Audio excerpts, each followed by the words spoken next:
하나님 말씀입니다. 오늘 로마서 3장입니다.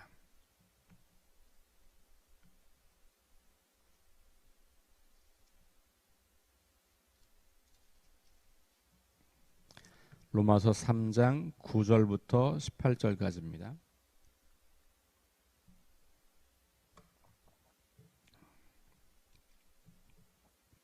우리 다 함께 말씀을 봉독합니다. 그러면 어떠하냐? 우리는 나으냐? 결코 아니라. 유대인이나 헬라인이나 다 죄 아래에 있다고 우리가 이미 선언하였느니라. 기록된 바 의인은 없나니 하나도 없으며 깨닫는 자도 없고 하나님을 찾는 자도 없고 다 치우쳐 함께 무익하게 되고 선을 행하는 자는 없나니 하나도 없도다. 그들의 목구멍은 열린 무덤이요 그 혀로는 속임을 일삼으며 그 입술에는 독사의 독이 있고 그 입에는 저주와 악독이 가득하고 그 발은 피 흘리는데 빠른지라. 파멸과 고생이 그 길에 있어 평강의 길을 알지 못하였고 그들의 눈앞에 하나님을 두려워함이 없느니라 함과 같으니라. 아멘. 1장 로마서 1장 18절 이하에 보면 모든 사람이 죄가 있다라는 이야기를 시작하면서 하나님을 사랑하지 않는 사람들, 불의로 진리를 막는 사람들, 경건하지 않은 사람들, 쉽게 말하면 그 당시로 보면 이제 유대인이 아닌 다른 모든 사람들, 그들이 얼마나 심판받아 마땅한가를 이제 이야기한 거예요. 그러니까 1장 16절 17절의 복음은 하나님의 능력이다. 이런 이야기를 이제 하면서 구원을 주시는 하나님의 능력, 모든 믿는 자에게 구원을 주시는 하나님의 능력. 첫째는 유대인에게요, 그 다음은 헬라인에게다. 이렇게 하면서 복음에는 하나님의 능력이 나타나 있는데, 근데 그 복음을 이야기하기 전에 인간의 상태를 먼저 이야기한 거예요. 그러니까 로마서가 중요한 것은 복음이 왜 필요한가를 우리에게 말해주고 있고 그 복음이 무엇인가를 정확하게 설명해주고 있는데, 로마서 1장 18절부터 나오는 이야기는 먼저는 이방 사람들, 헬라인들, 유대인이 아닌 이 헬라 사람들이 얼마나 심판을 받기에 합당한가를 이야기하는 거예요. 지난주에 이 말씀을 보았습니다만 우리 하나님을 알지 못하는데요, 하나님 우리한테 보여주지 않았잖아요. 뭐 이렇게 항변할 수 있지만 자연 만물에 하나님 지으신 모든 세계 안에 하나님을 알만한 것이 들어있다. 이런 이야기를 하면서 이 온 세상 창조물이 다 하나님을 드러내는 계시의 통로다. 이런 이야기를 한 거예요. 그러니까 너희가 핑계할 수가 없다. 하나님을 몰랐다고 말할 수가 없다. 이 자연세계, 피조된 세계, 모든 만물을 보면 하나님이 누구인지를 알 수 있었을 것이다. 뭐 이제 이런 이야기를 하는 거거든요. 그리고 나서 오늘 이제 3장으로 좀 넘어와서 3장 1절에 보면 그런즉 유대인의 나음이 무엇이냐 이렇게 물어요. 그러니까 유대인이라고 하는 사람들에 대해서 이야기가 시작되어 있는 거죠. 그게 어디부터냐 하면 2장 17절부터예요. 2장부터라고 볼 수 있어요. 2장 남을 심판하는, 남을 판단하는 사람아, 이렇게 나오는 것들이 야, 우리는 하나님을 믿는 사람들인데 너희는 아니지. 그러면서 우리 이렇게 남을 판단하는 사람들, 남을 정죄하는 사람들. 당시 예수님 당시 또 바울 당시 이 바리새인들이 그런 거 잘했잖아요. 바리새인, 서기관들, 율법학자들, 뭐 제사장들, 이런 사람들이 자기들이 아닌 모든 사람들을 다 판단하고 심판하고 정죄하면서 하나님 나라 너희들은 못 간다. 너희는 하나님 앞에 설 수 없다. 너희는 멸망받을 거다. 뭐 이런 이야기를 계속 했잖아요. 그래서 그런 이야기들 쭉 하면서 본격적으로 17절부터 보면 유대인이라 불리는 내가 율법을 의지하며 뭐 이렇게 쭉 유대인들이 하는 일들이 나오고, 3장 첫 번째에 유대인이 낳은 게 뭐냐? 없다. 그 얘기를 하는 거예요. 자, 그러니까 이제 3절 2장부터 시작되어서 쭉 그 유대인들도 다 하나님 앞에 심판받아 마땅한 사람이다. 그렇게 이야기를 한 다음에 9절부터 오늘 읽은 말씀 9절부터 그러면 어떠하냐 우리는 나으냐 또 나오면서 여기 이제는 우리라고 했어요. 자, 2장 처음에는 뭐 남을 판단하는 자, 남을 심판하는 자 그렇게 말하면서 이게 누군지 정확하게 표현되고 있지 않지만 2장 17절부터는 유대인이라 불리는 사람들 이렇게 유대인이라고 거명을 했고 이제 3장 9절부터 오니까 뭐라고 말하냐면 우리라고 말하면서 바울이 자기 자신을 포함해요. 그러니까 처음에는 바울은 나는 아니고 너네들 이렇게 느낌이었다면 3장 9절부터 오면 바울이 나를 포함한 모든 유대인과 모든 이방인들이 다 죄인이다라는 것을 선언하는 장면이죠. 우리는 나으냐? 결코 아니다. 이렇게 말하면서 여기서 우리는이라고 하는 게 이제 유대인을 말하는 거긴 하지만 조금 더 들어가면 유대인 그리스도인 이렇게 말하는 거겠죠. 그리고 유대인 그리스도인 중에서도 복음을 전하는 사도, 먼저 복음을 전하고 교회를 세웠던 사도인 우리, 뭐 이렇게. 그러면 결국 바울은 이걸 통해서 남들을 정죄하고 판단하는 게 아니고 자기 자신을 포함한 모든 인류가 죄에 빠져 있다는 이야기를 하는 거예요. 자, 그래서 유대인이나 헬라인이 다 죄 아래 있다고 우리가 이미 선언하였다. 이거 이미 나를 포함한 우리 사도들이 선언한 거다. 이렇게 이야기하면서 나 역시 여기에서 자유로울 수 없다라는 말을 하는 거죠. 자, 그러면 복음이 왜 필요하냐? 모든 사람들이 다 하나님의 심판 아래 놓여 있기 때문이다 라는 거예요. 그런데 그 복음은 하나님의 심판 앞에 놓여 있는 사람들을 구원하는 능력이 된다. 이게 이제 1장 16절 말씀 이거예요.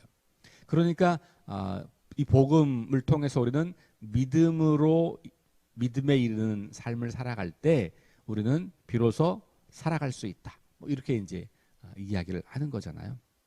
자, 그러면서 어떻게 얼마나 우리가 의롭지 않은지, 얼마나 우리가 불의한지를 구약 성경을 인용하면서 10절 보시면 기록된 바, 신약 성경에서 기록된 바라고 할 때는 다 구약을 인용한다 이렇게 보시면 돼요. 왜냐하면 신약 시대에는 성경이 구약밖에 없는 거예요. 지금 우리야 신약 성경을 가지고 있지만 예수님 당시, 바울 당시, 초대교회 당시에는 성경은 구약 성경밖에 없어요. 그러니까 바울이 인용할 수 있는 성경 근거는 구약 성경인 거죠. 그러니까 기록된 바 그러면서 10절부터 18절까지 하나씩 다 구약 성경에 있는 말씀들을 인용을 합니다. 보니까 주로 시편이에요. 여러분 그 각주가 있으면 내려가 보시면 기역부터 시작해서 시옷까지 나와 있는 말씀들이 거의 대부분 시편이고 비읍만 이사야 말씀이 있어요. 나머지는 다 시편의 말씀들이에요. 그러면서 인간의 상태를 어떻게 정의 내리고 있느냐 하면 이렇게 정의를 내리고 있어요. 그러니까 이 죄에 빠진 인간의 상태가 어떤 상태냐라고 하는 건데요. 첫 번째는 의인이 없다. 이건 법적인 용어예요. 나는 괜찮은 것 같은데 이렇게 생각하는 사람이 있을 수 있어요. 모든 사람이 다 똑같은 수준과 정도로 부패했다는 말은 아니에요. 이 말은 법적으로 다 의인이 없다는 거예요. 여러분 법정에 가서 심판을 받으면 죄가 큰 것도 있고 작은 것도 있잖아요. 그죠? 징역 1년도 있고 뭐 벌금형도 있고 그죠? 징역 40년도 있는 거예요. 그러니까 벌금형 낸 사람이 40년 징역받은 사람을 보면서 야 나는 깨끗해 이렇게 말할 수 있겠지만 법적으로는 그도 죄인인 거예요. 그런 의미예요. 그러니까 사람마다 다 부패한 정도가 다르고 사람마다 덜 타락했고 더 타락했고 그럴 수는 있어요. 그러나 법적으로는 모든 사람이 다 죄인이다라는 거예요. 하나님 앞에서 어느 누구도 자신을 의인이라고 주장할 수가 없다는 겁니다. 그러니까 처해 있는 법적 상태가 동일하다.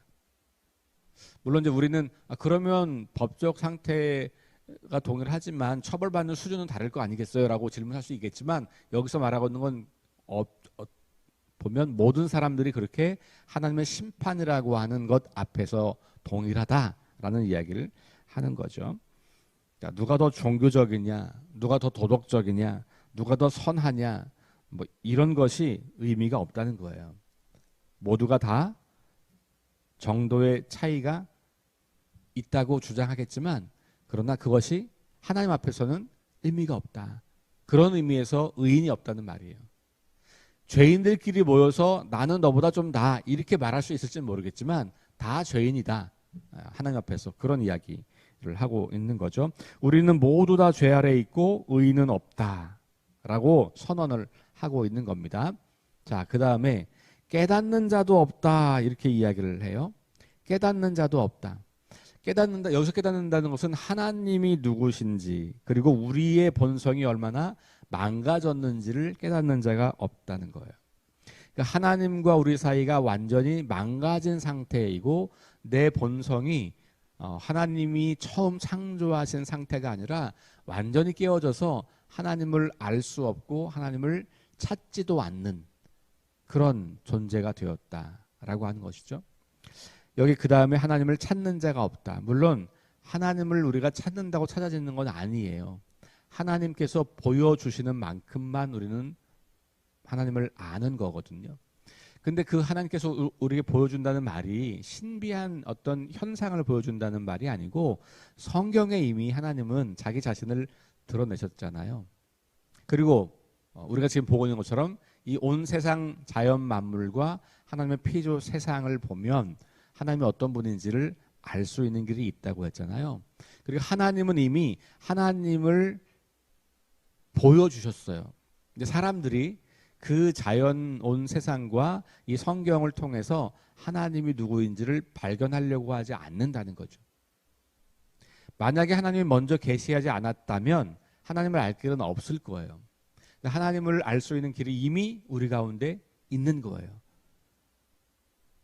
성경을 안 읽는 사람들에게는 온 세상 이 자연 세상 이 세상이 움직여지는 것의 이 정교함과 신기함과 이 놀라움 앞에서 어떻게 우연히 온 세상이 창조되었다고 말할 수 있겠어요? 하나님의 창조를 우리는 상상할 수밖에 없는 결론에 이르는 거고 하나님을 안다고 하는 사람들은 교회를 다닌다고 하는 사람들은 이 성경을 부지런히 읽고 그 안에서 하나님을 발견하려고 하는 거죠. 그런데 그렇게 하지 않는다는 거예요. 그러니까 이 당시 이 말씀 앞에서 유대인들이 항변할 수 있잖아요. 아니 우리는 성경을 줄줄줄 암송하고 있고 우리는 그 성경 말씀대로 제사를 드리고 있고 우리는 그 성경 말씀대로 살려고 애를 쓰고 있는데 하나님을 찾지 않는다고 이렇게 항변할 수 있죠. 오늘 우리도 마찬가지죠. 나 열심히 교회를 나오고 나 열심히 예배 생활하고 있고 나 열심히 종교 활동하고 있는데 내가 하나님을 찾지 않는다고 말할 수 있겠죠. 당시 바리새인들이나 오늘 우리에게 도전적인 것은 뭐냐 하면 어제도 잠깐 말씀드렸습니다만 우리의 관심은 하나님에 있지 않고 나에게 있는 경우가 많아요. 내가 잘 되려고 하나님 믿는 거지 만약에 내가 쫄딱 망하는 길이 있는데 그게 그 끝에 하나님이 계시다고 하면 아마 우리는 잘 하나님을 안 받을지도 몰라요. 기도를 왜 합니까? 내가 잘 되려고 하는 거예요. 잘 먹고 잘 살려고 기도하고 예배를 왜 드립니까? 잘 먹고 잘 살려고 예배하고 헌금을 왜 합니까? 이만큼 바치면 더 많이 주실 것을 기대하고 헌금하는 거잖아요. 많은 사람들이 그런다고요. 그게 잘못됐다라고 말할 수는 없다라고 생각할 수 있겠지만 하나님은 그걸 기뻐하지 않으시죠. 그 하나님 찾는 게 아닌 거예요. 하나님은 이미 우리에게 주신 은혜, 우리에게 주신 생명, 우리의 삶의 주인이시기 때문에 이미 허락하신 은혜가 우리한테 있는 거고 그 은혜를 감격하고 감사하여 예배하고 헌금도 드리고 이렇게 종교 활동도 하는 거지. 이게 뒤집히는 순간 우리는 하나님을 찾는 게 아니라 내 욕망을 추구하는 거예요. 겉으로 아무리 종교적이고 거룩한 척해도 우리의 본성 안에 내가 하나님을 찾는 건지 나의 탐욕을 구하는 건지 스스로 질문해 보셔야 되는 거죠. 그러니까 바울은 지금 그 얘기를 하는 거예요. 그 당시 바리새인들, 그 당시 제사장들, 그 당시 종교 지도자들이 하나님을 찾는 게 아니라 종교 활동을 통해서 하나님을 통해서 자기들에게 돌아올 이익을 추구하고 있더라. 오늘날 우리 그리스도인들에게도 이 질문은 매우 심각한 질문입니다. 여러분, 오늘 하루 동안 나는 하나님을 찾고 있는가? 아니면 나 자신의 이익과 욕망을 추구하고 있는가? 질문해 보셔야 되는 거죠. 그런 의미에서 바울은 의인은 하나도 없다. 깨닫는 자도 없다. 하나님을 찾는 자도 없다라고 선언하고 있는 겁니다. 다 치우쳐 함께 무익하게 되고 선을 행하는 자는 없다. 하나도 없다. 이렇게 이야기해요. 그래서 하나님을 찾지 않는 결과가 뭐냐 하면 선을 행하지 않는 거예요. 왜냐하면 내 이익을 구해야 되기 때문에 그게 가장 우선이니까 선을 행하는 것은 내 이익에 손해가 오는 일들이 많은 거예요.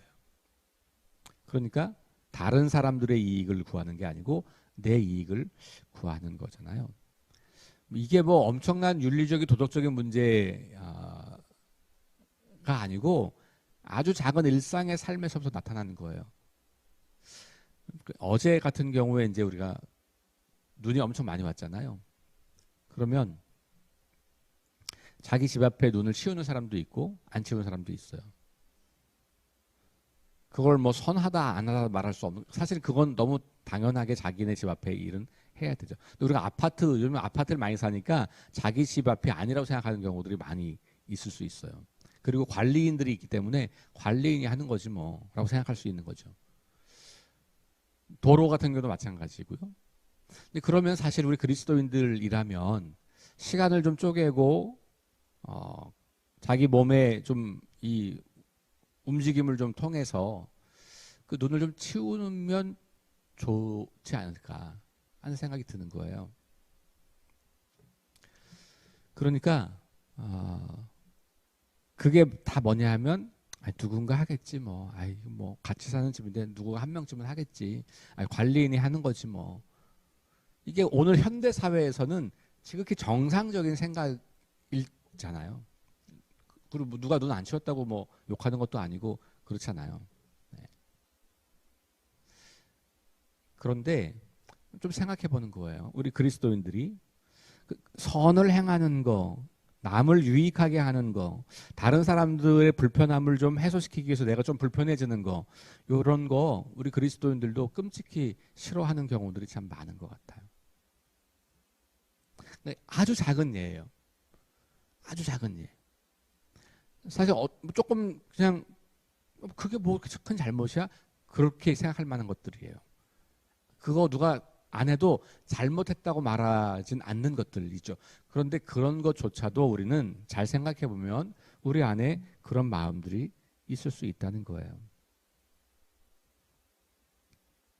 제가 사는 아파트는 보니까 이제 그 분리수거 이런 것도 이제 그런 거예요. 그냥 갖다 막 쌓아놓으면 관리인들께서 다 이렇게 정리해서 하잖아요. 근데 이제 어떤 아파트들은 지역 주민들이 같이 나와서 막 이렇게 도와서 빨리빨리 그 일을 하는 경우도 있는 것 같고. 이제 군인 아파트를 살 때는 군인 아파트는 뭐 관리인이 따로 없어요. 그래서 그냥 눈 오면 다 나와서 눈 치우고, 때로는 막 부대에서 와서 막 인원 체크도 하죠. 몇 호 나왔나 안 나왔나 뭐 이렇게 뭐 나왔으면 상점도 주고. 우리는 부부가 막 나가니까 깜짝 놀라는 집도 있더라고요. 그 관리인이 놀라시더라고. 두 분 다 나오셨어요? 한 분만 나오시면 되는데. 뭐 이렇게 예를 들면 막 분리 쓰레기 이런 것도 막 다 나와서 같이 이렇게 분리하고 수거하고 막 이렇게 해주기도 하고. 그런 뭐 군인들이 더 그런 게 착하다는 말이 아니라 거기는 그렇게 이제 집단으로 다 알고 서로 다 같은 부대원이고 뭐 하다 보니까 그런 통제를 이제 하는 거죠. 그렇지 않으면 이제 다 인간들이 이기적이어서 아무도 안 하니까 어쨌든 이제 그런 거예요. 삶의 방식이 우리가 살아가는 삶의 방식의 문제인 거예요. 이게 무슨 엄청난 무슨 형이상학적 얘기가 아닌 거죠. 하루하루를 살아가면서 우리에게 마주하는 모든 일들이 다 그런 거다라는 거예요. 그러니까 우리가 하고 있는 모든 일들이 나 중심적이냐 아니면 나를 조금 불편하게 하고 양보하게 하느냐의 문제. 우리가 환경 문제가 이렇게 심각해지고 생태 문제가 심각해지는 가장 큰 원인은 뭘까요? 우리 인간들이 내가 편하려고 하는 거거든요. 내가 편하게 살려고 하기 때문에 좋은 말로 더 편리한 삶을 위해서 개발하고 뭘 만들고 이렇게 하는 거잖아요. 근데 편리하게 살다 보니까 뭐 어떻게 됐어요? 인간은 편리해졌는데 그 인간의 편리함 때문에 자연 세계가 무너진 거잖아요. 근데 그 자연 세계가 무너지니까 어떻게 해요? 우리 인류에게 그 손해가 오기 시작했고, 그러니까 우리 또 과학기술을 막 발달시켜가지고 또 그걸 재개하려고 돈을 또 많이 써야 되고, 근데 아무리 그렇게 해도 또 똑같이 우리는 우리의 중심성과 자기의 이익과 탐욕을 추구하다 보면 결국은 또 세상은 또 망가지고 이 악순환되고 있는 거잖아요. 그러니까 사실 여기 오늘 본문에서는 뭐 생태계 문제를 찾아볼 본문은 아니에요. 우리 인간이 얼마나 타락했나라고 하는 건데 그 자기 중심성 안에서 우리는 그 우리의 그 자기 중심성 때문에 모두가 타락한 그것 때문에 온 세상이 함께 망가진다고 하는 것을 우리는 지금 계속해서 보고 있는 거예요. 자, 13절부터 나오는 것은 그렇게 선하는 일을 하나도 행하지 않는 것에 대한 구체적인 어떤 것들을 우리 몸을 통해서 이야기해요. 목구멍, 혀, 입술, 입, 발 이렇게 나와요. 이 육신이죠. 그러니까 이 얘기 뭐냐면 우리 머리끝부터 발끝까지 온통 몸이 다 부패했다는 거예요. 그게 우리 인간의 상태다라고 하는 것이죠. 자, 그럼 지금 우리의 흐름의 주제와 연결하면 온 세상의 이 깨어짐과 생태 위기의 문제, 지구 위기의 문제 안에서도 우리 그리스도인들이 분명하게 공동 책임이 있다는 것을 보여주는 거죠. 모든 인간에게 그것이 다 해당되는 문제다라고 하는 것을 우리가 기억해 보게 됩니다. 하나님 나라 백성으로서 선을 행한다고 하는 그 영역 안에 창조 세계를 보존하고 지키고 회복하려고 하는 것이 포함될 수 있다라고 하는 것. 하나님을 찾는 일 가운데서 우리는 그 하나님을 정말로 찾기 시작하면 하나님께서 이 세상을 얼마나 안타깝게 보고 계신지를 우리 인간만 구원하려고 하는 게 아니라 하나님이 지으신 모든 피조물을 구원하시려고 하는 하나님의 그 마음을 읽게 되는 것이죠. 그러니까 그런 믿음과 그 믿음에 근거한 선한 일을 행하는 삶은 나눠져 있는 게 아닌 거예요. 그러니까 우리 그리스도인들에게는 이 지구 생명체를 인간과 함께 이 지구 생명체를 구원하려고 하는 하나님의 계획이 있다는 것을 기억하면서 우리가 오늘도 이와 같이 전적으로 타락하여 하나님 앞에 심판받을 수밖에 없는 죄인들을 우리는 이 본문으로 끝나는 게 아니라 이미 우리는 복음을 알고 있는 사람들이니까 그런 우리들을 구원하신 하나님 그리고 그런 우리들을 통해서 온 세상 피조 세계를 구원하려고 하는 그 하나님의 복음의 능력 안에 우리가 들어있음을 기억하면서 우리 이 창조 세계를 계속해서 묵상하시고 바라보시고 우리가 해야 할 일을 찾아가는 그런 저와 여러분 될 수 있기를 주의 이름으로 축원합니다. 우리 함께 기도하겠습니다. 하나님, 오늘 바울의 선언을 보았습니다. 모든 인간은 정도의 차이가 있을지는 모르겠습니다만 하나님 앞에서 다 죄인이라고 하는 동일한 상태인 것을 깨닫습니다. 참 감사하게도 우리는 그러한 죄인의 상태에서 하나님의 일하심과 하나님의 구원하심을 먼저 보고 깨닫고 경험하여 하나님의 자녀의 신분으로 달라졌음을 인하여 감사합니다.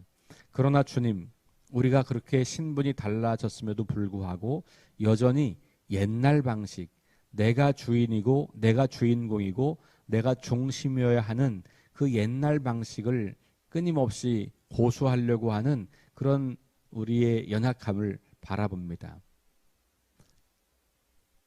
다른 사람들을 판단하고 정죄하는 것에 앞서 있고 우리 자신을 계속해서 돌아보지 못할 때가 많습니다.